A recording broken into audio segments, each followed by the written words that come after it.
Hey, I'm Nicky Numbers, professional poker player, and I'm going to help you learn how to size your raises. The first thing you need to know about raising is when you can raise and when you can't, because it's so common for people to confuse the terms bet and raise. Pre-flop, there are blinds.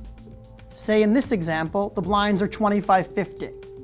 Well, the minimum raise that you can make at pre-flop is twice the size of the big blind, also referred to as a 2x raise, where the x is a shorthand for the multiplication symbol. So 2x the big blind means 2 times the big blind. 2.5x the big blind is 2.5 times the big blind. So here we have blinds of 25 and 50. If I were to raise to 3 times the big blind, I would make it 3 times 50, or 150.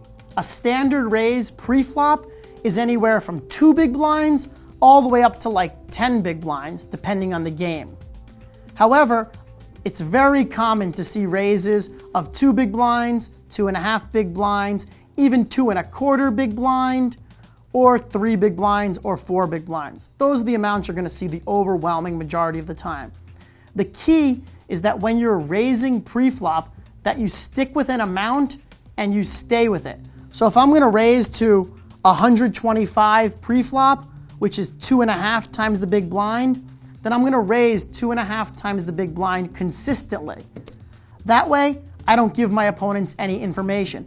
If I sometimes make it 3 times the big blind at 150, and then other times I only minimum raise and make it 100, and still other times I raise 4x and make it 200, well, then I have differing raise sizes, which means that I'm going to fall into a pattern over time of raising certain amounts with certain kinds of hands. I may raise more with strong hands that I'm trying to protect, or I may raise less with strong hands to try to get action. But it's very common for people to fall into some kind of pattern where they play their strong hands a certain way and their weaker hands a different way. This pattern can be exploited by your opponents. So what I strongly encourage you to do is to raise a consistent amount every single time, whatever the multiple of the big blind might be.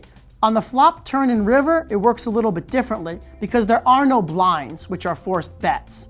So now your opponent would have had to make a bet first in order for you to have an opportunity to raise. And you can't control their bet amount, so it's not a known entity like with the blinds. That means that you're going to have to act with regard for the size of their bet. Your opponents will typically be betting based on the size of the pot, somewhere between half the pot all the way up to the full pot.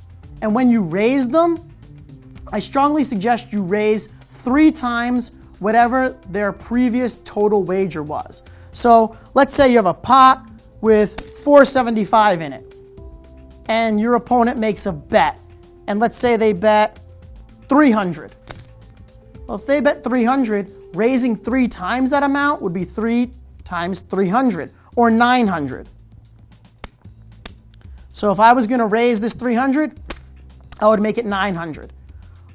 A raise post-flop of 3 times your opponent's previous total wager is going to be very effective at putting them to a meaningful decision.